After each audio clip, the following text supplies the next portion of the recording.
Good day, we are Group 6 of COE119L, Section E02, and we're here to discuss our topic, which is defamation, a shooting video game using assembly 886. My name is Dave Ramos. My name is Dotimas. Good day, I'm Marasigan, and I'm here to present our project entitled Defend My Ship, a shooting video game using Assembly 886. First, the abstract.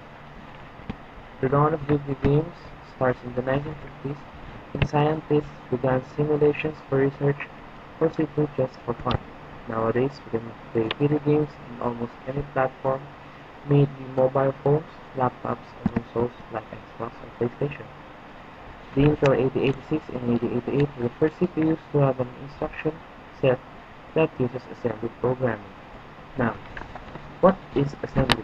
So assembly is a low-level embedded system that is used to access the processor instructions to manipulate the hardware. So it's like a communication link between the software and the hardware.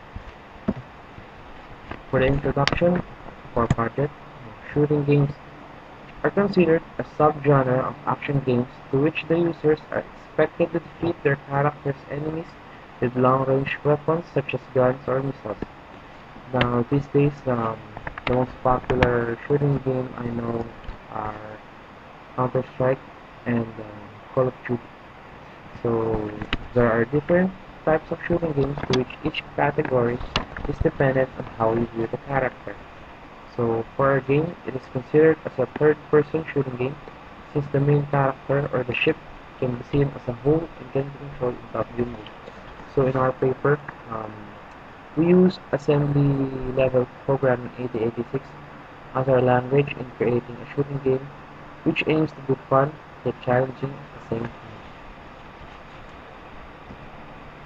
Now for the statement of the problem. So, many of the existing games today are based on a high-level programming language such as Java and C#. Now, this is because they can handle more functions than their predecessors.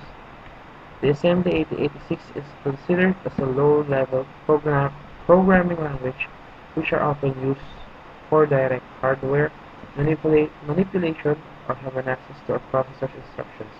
So, coding a game in Assembly 8086 language is possible, but nowadays it is rarely done. Being a low-level language, it is often easier to read the code in assembly as the execution of the program is read from top to bottom, with some functions that can be called. The downside is it actually takes more lines of code just to program a simple function. So, for example, you want to output this very famous phrase "Hello World." So in assembly language, it takes more time, more lines of code just to output this phrase. But compared to high-level programming language like C++, C# or Java, this phrase can be outputted quickly. Requirement and instructions. The user needs to have a DOSBox version 0.74 or latest to be able to emulate the assembly file. The user is also required to have a keyboard, a mouse, as a form of user input for the game. When emulated, the game will start immediately as it uses interrupt 10H, which is video, and the user will have to press the up and down arrow key to navigate the ship vertically. Then the user will have to use the mouse to be able to fire on whichever sector he chooses to fire. The score is displayed at the bottom left of the screen, and the wave number is displayed at the bottom right of the screen. If the aliens reaches the position of your ship, the game will immediately exit and you will have to restart the entire game. So for the scope and limitations, the project presented showcases a number of interrupts. It includes interrupt 21H, interrupt 33H, and interrupt 10H respectively. It does, however, possess a number of limitations, and that includes the game only consists of 2 rounds, the character only possesses 1 life, and there is no high score list present. Only the up and down arrow keys could also be used to move the spaceship. The left and right arrow keys have been disabled.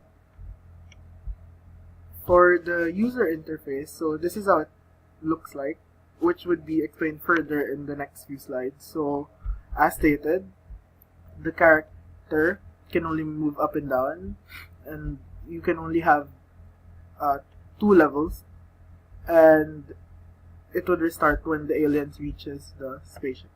So that's basically it. Hi, I am Winvel Dotimas from Group 6. We are discussing about our project entitled Defend My Ship using Assembly 886. Now on to the methodology of our project. So one of the prominent features of our game is that it uses video mode or the use of interrupt and H. Interrupt and H is the BIOS call that controls the video system, which we have used in our game. So another function we have used is clearing the screen. We use this when a wave has been finished and when the aliens are moving towards the user's ship. Clearing the screen means that the same pixel colored is stored into all 64,000 bytes of the video buffer area. So we basically use this when the ship hits, or when the ship's bullet hits an alien and the alien disappears. So the pixel must move forward, and so the motion of the aliens seems like it's fluid and it's running simultaneously. Yes. Now, third one is we also drew our borders in the game using a vertical and horizontal line. So how did we draw a vertical and horizontal line? So in a horizontal line, it is very similar to flooding the entire screen with a single color. For a horizontal line, we need a knowledge of the x-coordinate of the left end of the line and the x-coordinate of the right end of the line. So just like when you're constructing a border frame on a piece of paper, for example, you need a 1 inch, 1.5 inch, 1.5 inch, 1.5 inch on each side of the border. You will use a ruler. So here is exactly the same, but in coordinate form. So example, you make sure that you must draw a horizontal line on the 5 pixel left side of the screen, so it must be also 5 pixel on the right side of the screen in the y coordinate when drawing a horizontal line. So on the other hand, drawing vertical line is not as simple as drawing horizontal line, because adjacent vertical pixels are not adjacent in memory, but instead they are 320 bytes apart. So there is a discrepancy when counting pixels on drawing a horizontal line. Thus, the STOSB instruction cannot be used in this circumstance, and it has to be done manually. So the last one is we have also used certain instructions such as increment, decrement, move, push, pop, and JMP, J conditions, and compare. So they are called movement instructions, arithmetic and logic instructions, and control flow instructions. Next is, I believe, okay, we will demo the game using DOSBox. So in demoing a game, as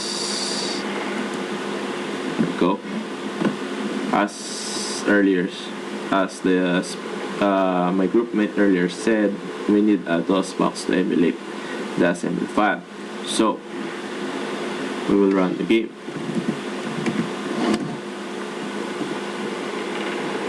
Here is the user interface of the game. As you can see, the alien is moving towards my ship, and we need to fire, so we use the left mouse button. There we go. We're firing. Means that the mouse function for this game is working. So as you can see, the alien is moving towards our position, and they are moving much more faster each time we kill an alien.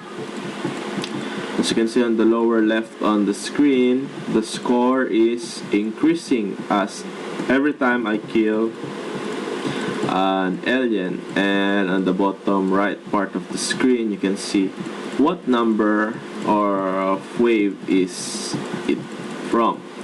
You will notice that the game pauses every time I fire a bullet. So why is that? So you can it is designed as that, so you can see the bullet to where it will hit, and you can plan on to where to position your ship next. So just like what I'm doing,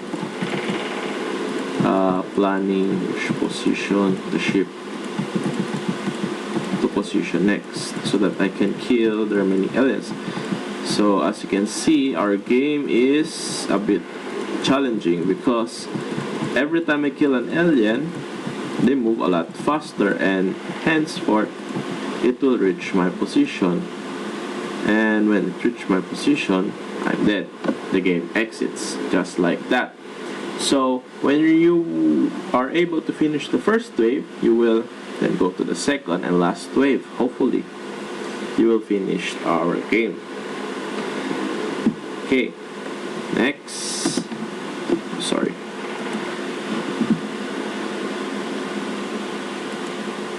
In conclusion, or in summary, making games in assembly is tedious, meticulous, and hard, considering that assembly 886 is generally used in setting instructions for hardware purposes.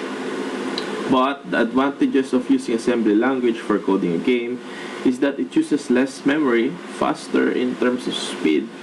Programs written in machine language are replaceable by mnemonics, which are easier to remember, just like jump, which is abbreviated as JMP, compare, which is abbreviated as CMP, move is literally moving, and it is easy to make insertions or deletions while debugging the code. So basically, when an error occurred while we code the program in our game, we can easily insert or delete a certain part of the line of the code, then we can easily run it, unlike the higher level languages, which it needs first to compile when debugging. So the advantage of assembly is it is fast when you are editing the main program. So in recommendation, we will recommend for future uses that our game will include life tokens for a user's character, which means that it will not die instantaneously but will have more chance as the game progresses, and also to increase the number of waves the user can play. So our plan is that the game will be developed that in a certain way that the life of the user, which is the ship, could be increased, and the wave number could also be increased, not just 2, 3, 4, 5, or maybe 10 in the future. So the reason that we did not meet these recommendations in our current game is that the limited time we have in creating this project and focusing on maximizing the interrupts that is possible, which is the interrupt and H for radio mode, for the mouse, and for the keyboard that we use, and that is possible when playing with our game. And that concludes our presentation for our project in COE119L. Thank you for listening.